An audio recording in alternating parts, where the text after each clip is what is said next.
Right, so check this out. I am stoked to have Deb Armstrong on my podcast, my first interview on my podcast, and in full disclosure, the first interview I've ever done in my life. So I am gracious for for I'm glad to be here for you, Aaron. awesome.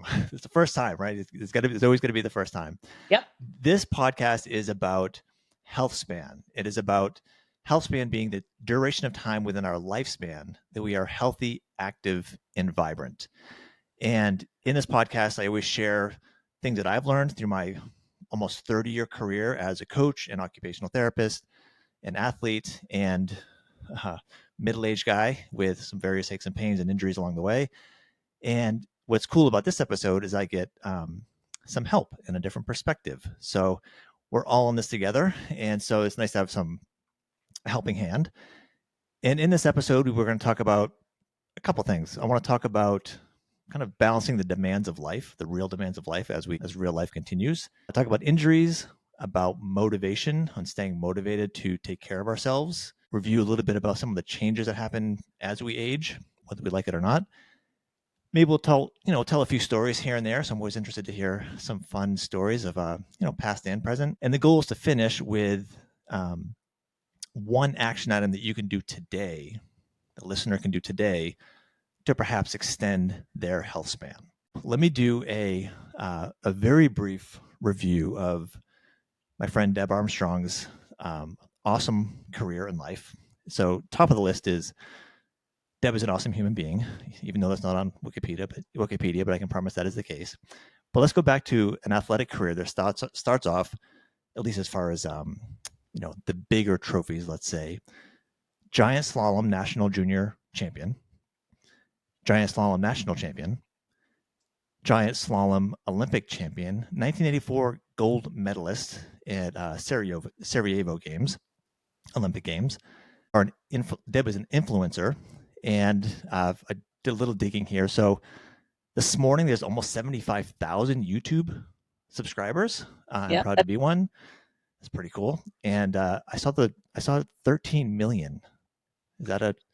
I know that's true. 13 million views. It's kind of wild, but it's happened. It's Yeah. happened. That's an influencer. So you're making a positive impact on so many people. So, and myself as well. So definitely an influencer. Also a mother, a partner, speaker, mentor, educator, and a leader. And I pulled some of this from your Ski Strong website, which we'll talk about in a little bit.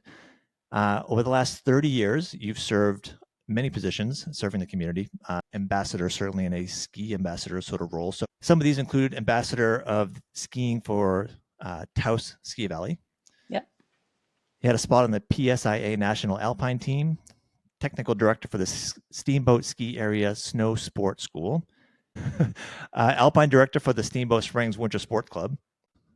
No, that I've worn a lot of hats in our ski industry. That's what happens when you've been after it for a while. But I think there's one thing that is not out there that I'm really proud of. That I'm in the Seattle, Washington High School Hall of Fame, Athletic Hall of Fame. That's kind of cool. That From is my tennis, impressive. soccer, basketball, and ski career. Wow. Yeah, Wow. All right. Well, I think I like that. we need to update the Wikipedia profile and kind of I know. highlight the roots, right? I mean, talking about got to start somewhere, humble beginnings. But if you got Hall of Fame in the Seattle area, you're something. But that does lend me to. So first of all, thank you for joining me today. I'm super excited to have this conversation.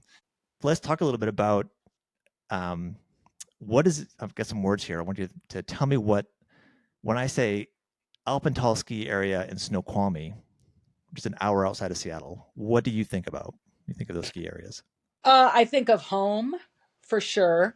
The Alpental was where I grew up skiing. Alpental is not an easy ski area. So I think about athleticism. I think of a foundation of my ski career that laid the bricks for me becoming one of the best skiers in the world. And I'm just so proud that Alpental I called home. But not easy skiing. Yeah, that is a tough. It's a tough little. I mean, it doesn't have quite the glory of Steamboat, perhaps, or Big Sky, but it is a tight little rugged. You got to earn your turns. It's a skier's ski area, and borders too. You gotta have some skills. So was that the first place? Did you? I want to say, when did you learn to ski? Is that where you really learned how to ski? Yeah, that's where I learned how to ski. Let me see. Alpental was opened, I think, in '68, and we started skiing at Alpental '68 or '69. So at the very beginning, Wow, and now there's a chairlift named after me. It's kind of wild. that's awesome. Yeah, there's Debbie's Gold, which isn't on Snoqualmie. That's at Alpental, Oh, as well. Okay, and now they have the quad there, the Armstrong Express, which represents my family because my dad was the technical director of the ski school at Alpental. My that's mom right. was a supervisor for the ski school. My brother and I both raced out of Alpental. Awesome. You've done your turns there then. Yeah. When was the last time you were there? You think? Oh, a few years ago, and I Oh, need really? to get back. I miss it. Awesome. I will also disclose that Deb, you are my ski instructor. Ha! Uh, and actually, there's a video of my first turns, I believe, on your YouTube page. Yep. That was a fun couple days we got to spend together, so that was super cool. That was in Steamboat, which Amazing working with you, Aaron. Working with athletes is a different sort of thing, and for me as a pro, that was real fun because our whole learning curve was just so condensed and accelerated. It was awesome. that was super fun. So besides uh, Alpental, let's take that out of the question. Besides Alpental, what are your next two or three top places that you've skied?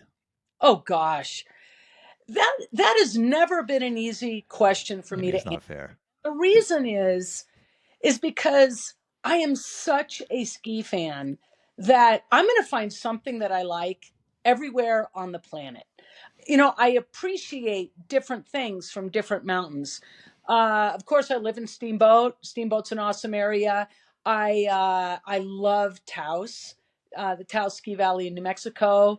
If we go to Europe, I've skied everywhere in Europe from my 20s, and I don't remember all the areas because we would bounce from area to area for ski race to ski race, and so that's kind of a shame that I wasn't able to really take that in as much as I'd like. So I did do a video kind of my top 10 ski areas in the world.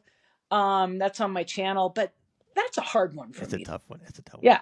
I mean, I would say from knowing you and looking at your channel too, that obviously House and Steamboat are very close to your heart these days. They're way close to my heart. You want to know what? I'll say one area, Las Linas, Argentina. We went there in the mid 80s when Las Linas was just becoming established. And at that point, I was skiing all over the world. And I remember thinking the vertical that I was getting at Las Linas from the chairlift would be like where you have to go heli skiing elsewhere to get that Really? kind of vertical. It was a place that really struck me. So I'll say Las Linas. I haven't been there in 30 years. Well, I'm sure that the vert is probably unchanged, right? Yeah, right. Exactly. So how many days a year right now do you think that you ski? Do you have it? When you're a ski pro, you don't count. Yeah. If you're counting, then you're not a ski pro. Wow. Well said. How about that? That's fair. I, That's I've fair. never ever counted my ski days because when I was on the US ski team, I'd say I was skiing 9 months of the year. Had maybe 3 months off, and that wasn't a 3 month block, maybe 2.5 months off. It wasn't a 2.5 month block, but it would be a couple weeks here, a couple weeks there. You know what? If it's winter and there's snow, I'm skiing. So how about that? Yeah, and I suppose you would be chasing the snow at the time, certain times of the year, right? You got to go find Oh it. yeah, I mean, Right. like I said, we went to Las Linas. We go to the southern hemisphere. We go to New Zealand. We go to South America, Chile, Argentina. Wow, that's awesome. You must become kind of a weather specialist too, right? Like learning where the snow's coming in and where it's not coming in and how good it is. And You kind of become an expert when it comes to snow. Like Jack Nicklaus, I've heard is a grass expert because of golf and the greens. That yeah. so, do you ever ski for fun now, solo, or is everything? Yes, I get a few runs a year for fun solo. And notice how I said a few runs a year. Mhm. And if I get a day off, then I'm probably not going skiing in the winter. But if the situation's right, maybe skiing with a family member, um or the conditions are just so. And when I go out, I'm probably not skiing all day. I mean, I'm going to maximize it. It might be just a couple hours, it might be 4 runs. It kind of varies. Trying to find the flow when the feeling's Yeah. right. Yep. So let's think about how alpine skiing has changed over time, and I'm gonna name drop here. Michaela Schifrin, best alpine skier of all time. Oh yeah, Really. without a doubt. So, what do you think that is different with the way she trains and prepares and tolerates what she's doing now in that whole scene, like today's scene, compared to back when you were racing? Well, again, that's going to be a kind of a loaded and big question for me to answer. I'll start by saying there's a few things that have not changed. Let's just take our brain. There's a few things since the caveman days that haven't changed that much. We've got fight and flight. We've got, how we handle certain situations mentally, right? We've got stuff like that. Then we have technology, and technology has changed. We've got societal, social, cultural, all of that sort of stuff. So, um, with Michaela's time, as opposed to my time, one, the sport is professionalized in a way that it was not professionalized when I was racing in the 80s. So, racers these days are ski racing longer than we did. So, for example, I retired when I was 24. I'll say that again. I retired from ski racing when I was 24. I mean, just think about what we know in terms of where our bodies are athletically at that time. We know because of Tom Brady or LeBron James or, Lindsey Vonn, Bodie Miller, Michaela Schifrin, that you can be competitive into your late 30s. Some athletes into their early 40s. I retired when I was 24. There are athletes on the U.S. ski team right now who are just kind of beginning their career at that age. And the reason for that is because you can make a living. It becomes a career. Um, Technology is different. Well, back to the career thing. With that you're making money. So Michaela has a team around her in a way that our team was different. The team that I had would have been my teammates and my coaches and my service reps, and that was shared amongst everybody, right? Michaela has her Michaela team Schifrin, her coaches, her massage therapist. So, I mean, Or like kind of taking marketing. care of everything or more things for her. Absolutely. I mean, Yeah, it's a business, and as it should be for somebody like herself. Michaela is traveling. Who knows how many skis that she's traveling with Atomic and the Serviceman. I mean, she's got 100+ skis that's that crazy. are following her around. I mean, I had 15 skis at the most that were following me around. So, um, I mean, it was professional back when I was racing, but it's just a whole nother level now. Yeah, it's fast. And I just enjoy thinking about that with my background is cycling, and it's the same idea. Thinking about the technology has changed, and the age, a younger cyclist versus when do people peak and how long can Yeah, people engage in a sport in. right. But to go back to your caveman point of view, there's some fundamentals that don't change. With whatever sport. I mean, we're still the technology changes very quickly. Culture can change quickly. Human beings not very different. There's No, there's no, there's biology. And that is what's really cool. I mean, so, when I watch somebody like Michaela, there are things that I can so relate to with her. I don't know Michaela as a friend. I respect her. I've only had a very limited amount of contact with her. But we do have a shared experience, a shared athletic and performance experience. Yet there's so much that she's dealing with that is different than when I was racing. So it is interesting. Well, let's talk a little bit about shared experience as we get a little older and, professional career being behind us. And you have real life demands on you, as I kind of said in the intro, with, being you have family that with you are managing and taking care of and work. So what is a typical day for you? Like, how do you, what's a, snapshot, or use the word typical? I know you're shaking your head. No, like, what is the word typical? And Yeah, how would that be different in, okay, you've got powder outside that I'm sure your routine is a certain way when there's fresh snow and you've got that to do. And then as we're talking today, I know recently you were out camping. And so there's no snow on the mountain. So how is that different? yeah. It for me, you've got my winter season and then the rest of the year, shoulder seasons and summer. And I make my hay, I make my living in the winter. I make my lifestyle and my healthy lifestyle and my personal lifestyle the rest of the year. This we're It's May now, so my winter season is over. So today, just a snapshot of my day, and it'll give you an idea of what my priorities are this time of year. Wake up early in the morning. I have an 18-month-old son, so get the sun going. I have an 88-year-old dad who lives 3 miles away. So I left the house at 7 with Nilo, my son, and we drove over to see my dad, who's at a assisted living facility, and visit with my dad for about 45 minutes. Then I get my son to daycare, and then the day is mine, hence having the time for this podcast right Mhm. now. Before this podcast, I went on a 4 mile walk.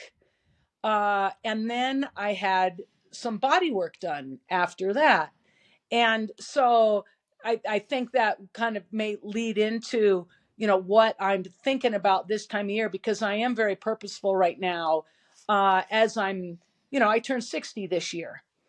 And so I am at a stage in my life where I'm wanting to set myself up for the next 15, 20 years to still be an athlete, to still be very active and mobile, and continue skiing and hiking and backpacking. In the summer, I do ride my bike a lot. I like to hike and backpack. So that's kind of the snapshot. And then when the snow on the ground, wake up, probably the morning routine may be similar, but then your boots are on and you're on a chair. Yeah, when the snow's on the ground, I get up. Well, I get up pretty early, and yeah, it really is kind of right into the grind. I get to the ski area early. I don't like whatever I do, I'm early. I don't like stress, and so I like to be where I need to be early, so then I can kind of chill. I can visit with people. I can get my equipment on and get out on the hill, and Be ready. I'm working, and then I come home and I'm tired and I eat and I'm in bed at 8 o'clock. Sleep like a baby, repeat. Yeah. Yes. So you must have some pretty good habits, healthy habits that kind of keep you, or do you have healthy habits, would you say? Do you have You know what? a routine, perhaps? I I I've got to give myself credit. I do. It's hard to recognize that because it's kind of how I breathe. It is my lifestyle, so I don't think about it. For example, I don't eat processed foods. It's all real food. That I think is a habit. Mm-hmm. I don't really think about it, but that's what I do. And I have very good sleep habits. I get plenty of sleep. I like to sleep. Hydration. I think when it comes to some of those basics, I do pretty well. Did you have to work on developing those, or were those intentionally? Was there a point in time where you said, "Oh, I really need to change how I eat or improve my habit of hydration," or is there any like a moment where there was a shift? I think as an athlete, one, you learn, trial and error, you learn by your mistakes. So I've learned a lot. I've been coached. I've been given a lot of information. For example, you, Aaron, we've worked a lot together. So, I've learned a lot from you. And I think being a student of it my whole life and relying on my body, I've had to pay attention. So I've cultivated good habits, but I am far from perfect. I mean, uh, I like, I don't, I like my alcohol. I don't have an issue with alcohol. I have probably a drink a day, and that I know is something that I need to make some changes on. To pare that back, I think would be important and healthy for me. Um, in terms of how I eat well. I don't eat perfectly. I could do better in that regard as well. So, I'm human. I mean, I am always working on stuff, and I have my struggles like everybody. Yeah, we can. I think it's something that there's from the outside in, right? When people see perhaps if somebody is not, maybe doesn't identify as an athlete per se, and they look at somebody else, it's like, oh, they're doing everything perfect. They're always eating. And you and I Right, are probably in the same bucket where people will kind of be like, oh, yeah, Mister, you always eat well. It's like, well, right. no. Yeah, And it's a challenge. But so I think this is where I would love some advice from you. Like, what advice would you give to somebody who's trying to make a change? Like, what do we say to somebody who's like, oh, I really stuck in my, I eat kind of processed food. I probably eat too late. Maybe I have one too many cocktails. I'm not in the habit of exercising, and all of these things that we can say. I know I should be XYZ. Like, yeah. what advice do It's we have? that's really hard. It's really hard. I think you have to be real. There needs to be some reality acceptance. Who are you? And, it's easy to say, I want to do this or I want to do that, but that gets down to motivation. And when it comes to motivation, that's where the rubber meets the road. And that's reality acceptance. Who are you and how motivated are you? Like, how real is this? Because um, to make change is is not easy. But you know, over my 60 years, I've gone through ups and downs of experiencing cycles of change in my life. And so I've got on the bandwagon, and I stuck with something long enough to have something kind of ignite and catch. And then we have some momentum, and then it kind of keeps going. And then you start feeling the change. And once you feel the change, it's easier to keep going with it, but you need to stick with it for a little while. And then at some point something comes along and you get off, you get off that train, and you Mm-hmm. need to start over again. Then your So then your coach says, "Hey, where you what's been?" what's going on? So yeah, I'll give an example right now. I have an event coming up in September. It's going to be a hut to hut hike, and I've learned about myself that it is important to have something on the horizon, kind of goal and to shoot for. And so that's happening in September. Like, okay, that's out there. Let's just start our incremental lifestyle shift, if you want to call it, and start building some mileage, getting ready for this hike. So I've been walking a lot, and uh, I've been doing this long enough now for the last 3 or almost a month, where I am starting to feel a little bit of a change. And I've experienced this before. That's exciting. That makes you feel good about yourself. Then you kind of want to keep going. But so having the carrot out there of a trip or an event, maybe it's a run or a swim, whatever. For me, that that's helpful.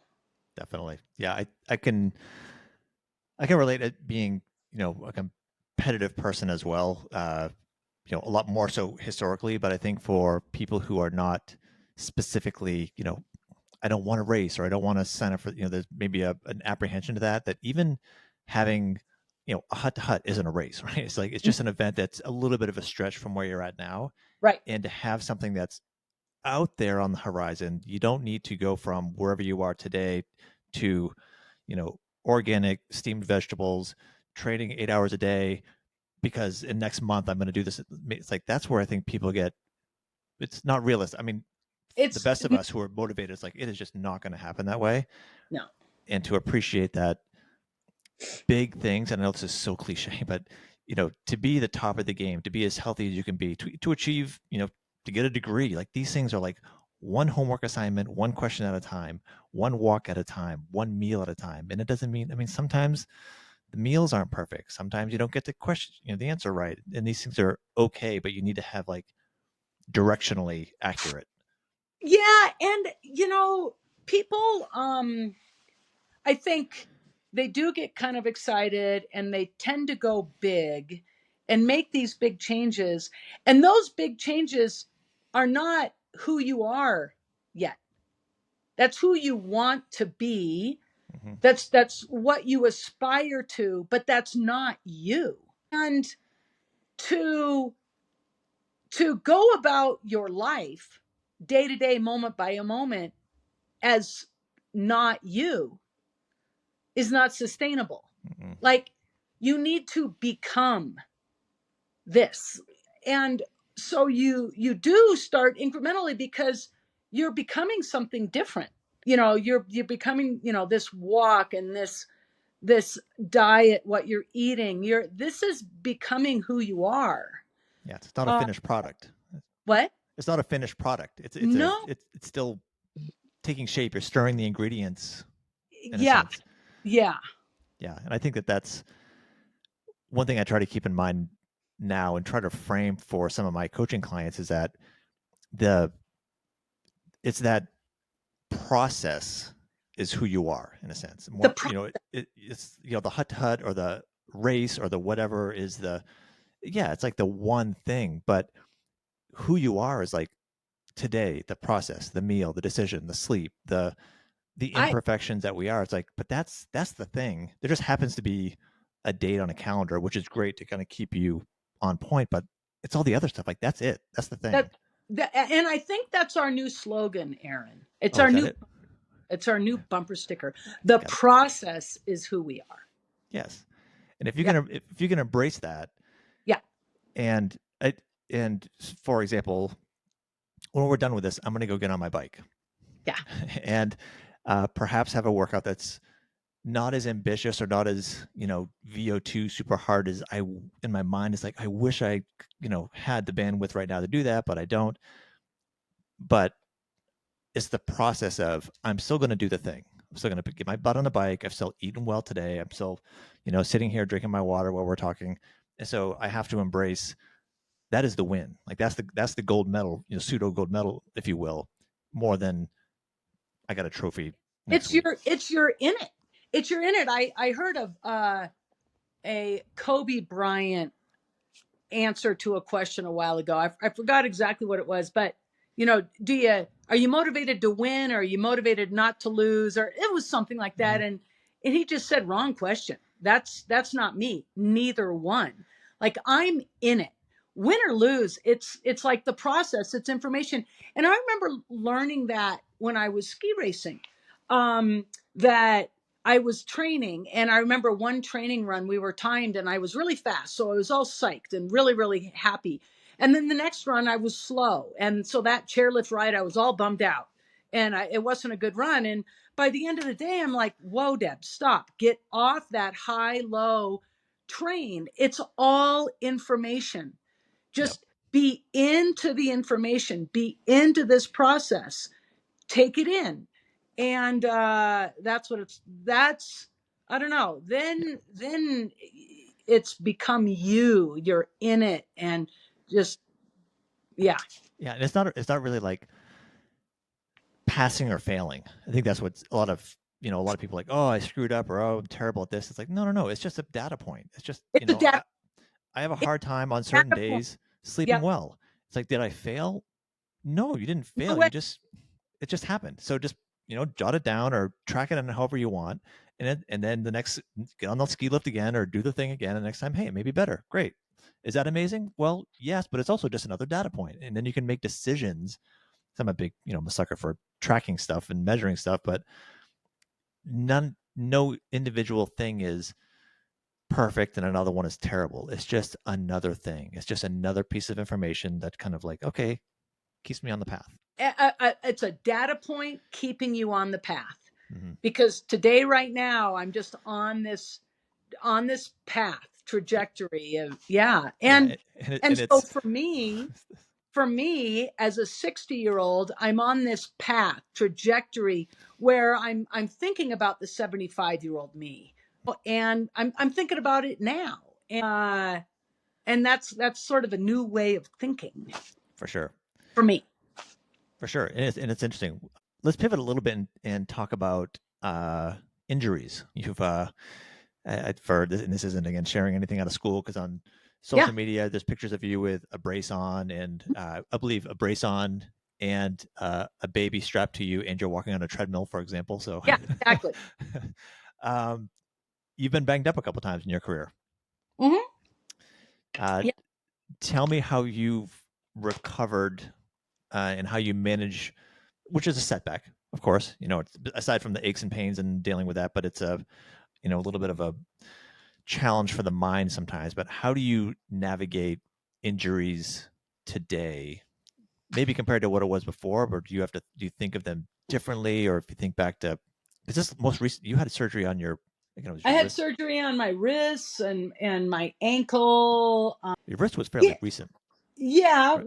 within the last year. You know, I don't know if I have anything real profound with that.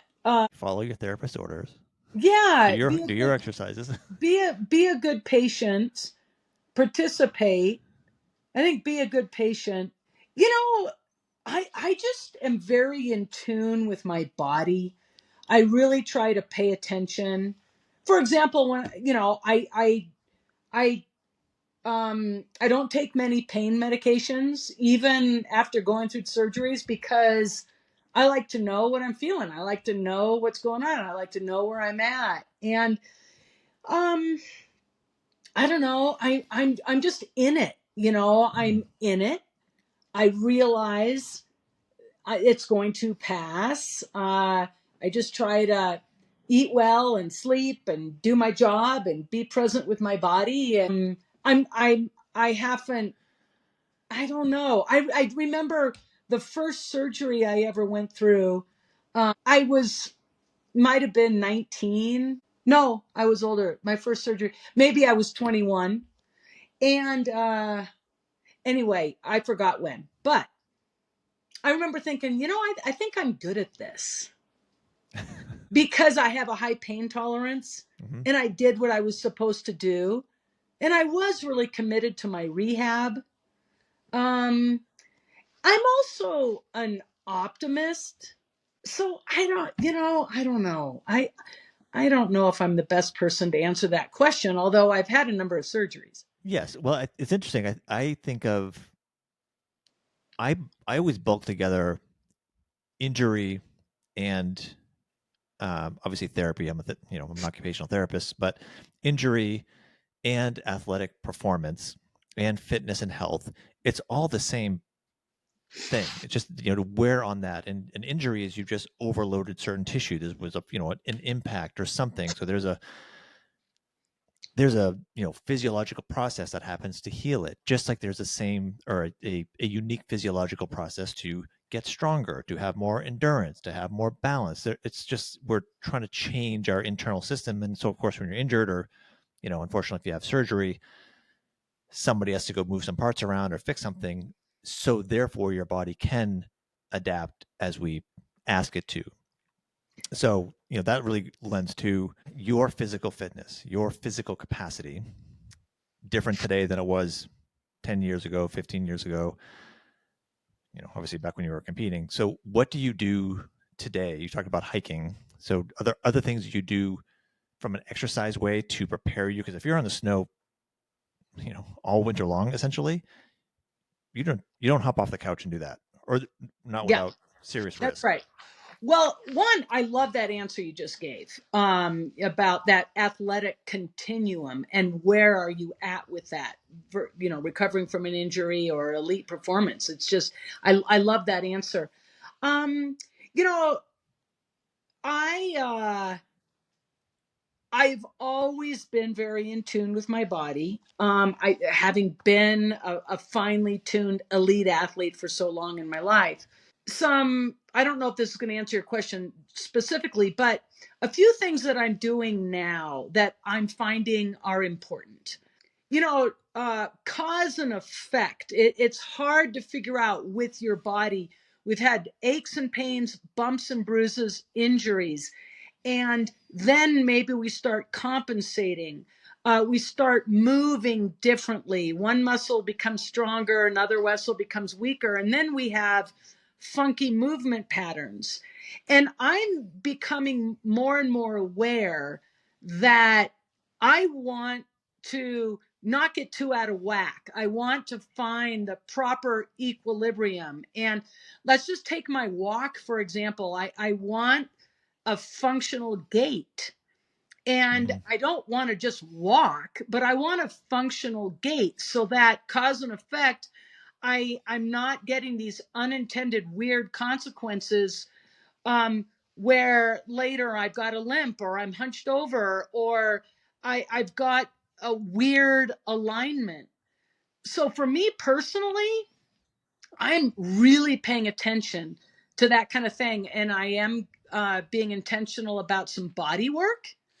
And I'm getting some help in that regard because I don't want to get too far out of what out. Sure. It sounds like a So test of that mindfulness, really. It's like, it's very, very intentional, very mindful. So I did have some body work done today before mhm. this podcast.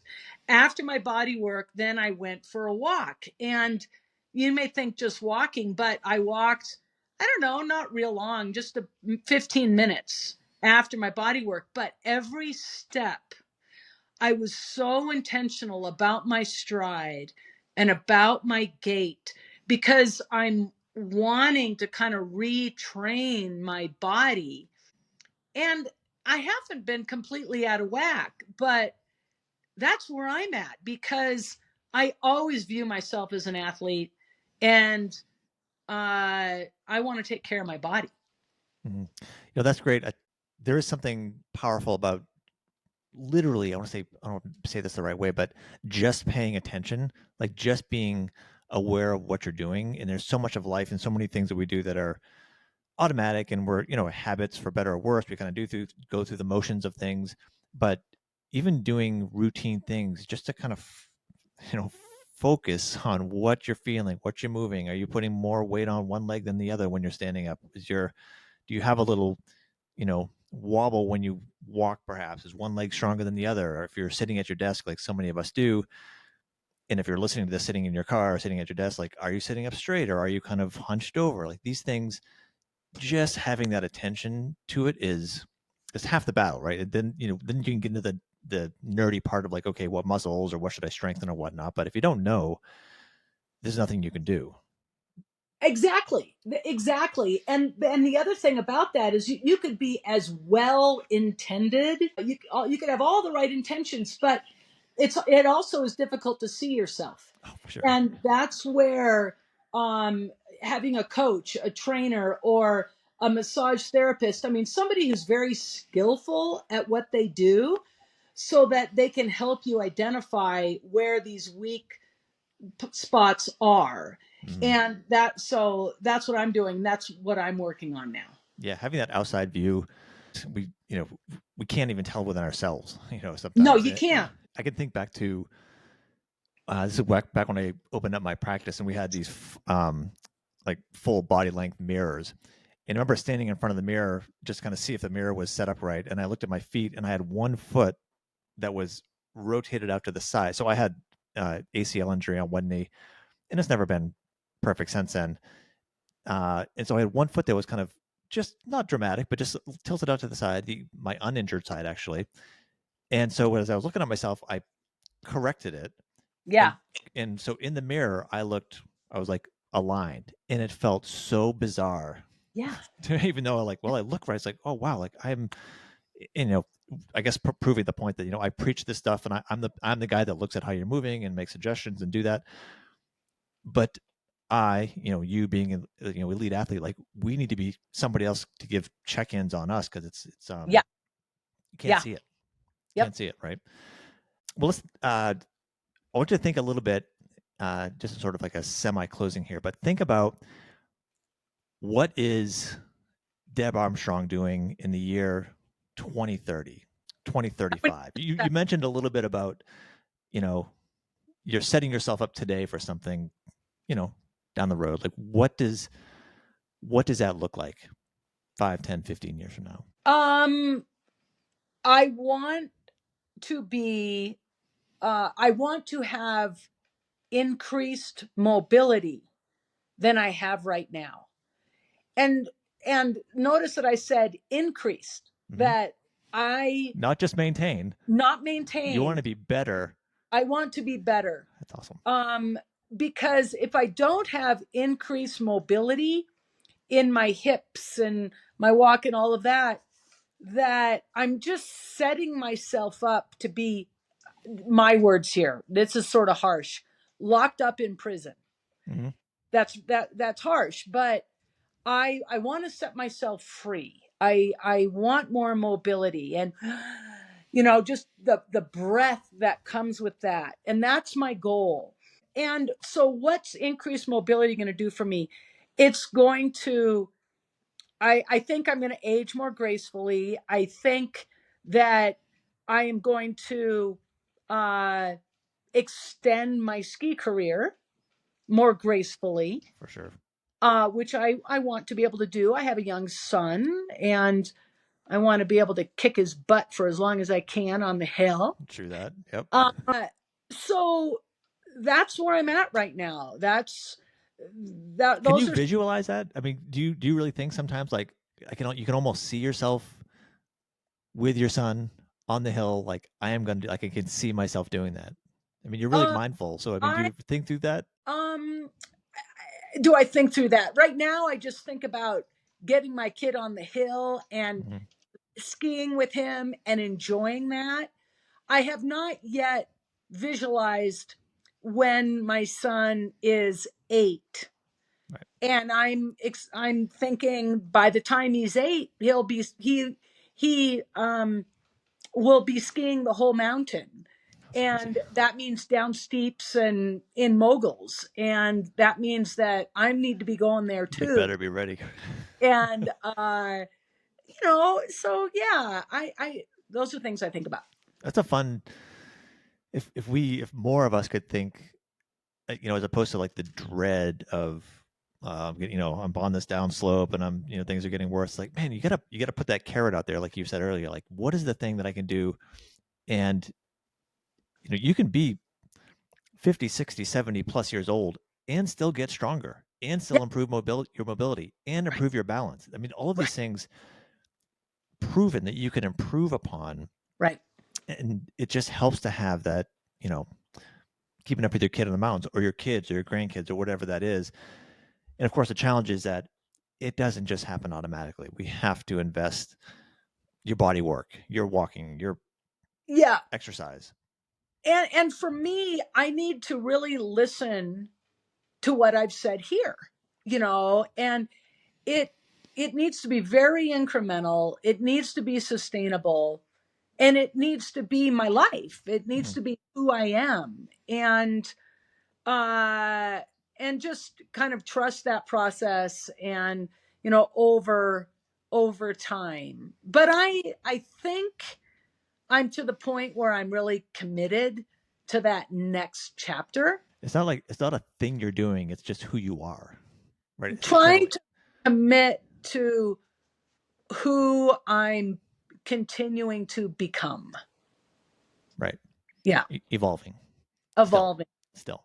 Yeah. So if you had one thing, one little bit of advice, suggestion perhaps, of the things we've talked about to a listener who's thinking, oh, I really want to, I'm really trying to improve my health. I mean, anybody who's listening to this podcast is uh, thoughtful about their health and their health span and future thinking, and maybe, has challenges or maybe stuck in a rut. Like, what is there something you would suggest? Anything come to mind? I would say take a walk after dinner. Take a walk after dinner. Um, because one, I think that's something that can be reasonable, that's not too difficult. Do that every day, and you're going to start feeling some benefit. And then with that, who knows where it takes you. Mhm. But I think a walk after dinner is a nice place to start. That's beautiful. Like, and no equipment necessary, no membership necessary. You know, fresh air is included. There's some both very scientific data on digestion, sleep, and overall health and mental health. Eat, walk, get outside, fresh air. I love it. That's perfect. I think that, and that's fresh on my mind because that's what I'm doing. Perfect. That is a little one. I just said, gosh darn it. That Make it happen. and it's so easy and it feels really good. It's just lovely. Yeah. And thinking, okay, that's I'm just gonna keep going with that one. Yeah. And I think that for so many people, like anything else, the hardest part is literally the 20 seconds it takes to say, are we going to do this? Like, don't think, shoes are on, out the door, just go. Then it's easy. Walk Then after make it feels. happen. It feels great. Well, Deb, tell me about skistrong.org. Oh gosh. Ski strong. You know what? There was a slogan that came about, I don't remember how many years ago, ski like a girl, right? Mm-hmm. And I in my view there was a time that was important that people were recognizing that female skiers could actually ski and ski really well, Mm-hmm. and like so many female skiers out there ski stronger than men, right? um like myself. Yeah. And ski like a girl was the slogan, but it I came to a point where that just wasn't enough. It's like, no. I mean, I'm female, and it's like, no, ski strong. Just friggin', I don't care who you are, just ski strong. Mm-hmm. Ski strong. Um and so that's when I thought I'm going, I kind of trademarked that term for everybody, young, old, male, female, just ski strong for you, right? And so I and so I like that slogan. I like that concept. It's sky's the limit, individual for everybody. Ski strong. It is very personal for who you are, and I see you, and I in from a ski community and culture am here for you, and have something for you. And our ski world, I don't know, it can exclude, Mm-hmm. and there's some practicalities about that are difficult to overcome. I'm just trying to do whatever I can within my control to try to break down some of those barriers. You're doing it. And that's what I'm trying to do. You're doing That's it. what my Mm-hmm. channel is for. Just to break down barriers of access. And I like to communicate to the best in the world, in the ski world. I like to communicate to the first day never ever. I like to be there for everybody. Absolutely. And, I think that the skistrong.org, your main website, is excellent. And that your YouTube channel, which I don't know how many videos you actually have on it now, is, I mean, if there's like a YouTube being free, so I know there's access issues and stuff like that, but like your YouTube channel is an amazing resource. My YouTube channel, Deb Armstrong Ski Strong on YouTube, or just you'll find me with Deb Armstrong. Mhm. That's where I've put more of my energies. But yeah, I like to think that there is something for everybody on that channel, and I just like that it's a resource. That's perfect. Yeah, well, it's your education and skills and inspiration has been helpful for me, the first time skier. So that was fun. And I would encourage everybody to check out that YouTube channel and go for a walk after dinner. Yeah, I Do like that. I Just do like that. That's perfect. yeah. Deb, I really appreciate your time. Aaron, I appreciate you. I'm so grateful that you've come into my life and you've helped me so much. And thank you for that. And I'm really happy I could be here today. Awesome. All right. We'll see you next time.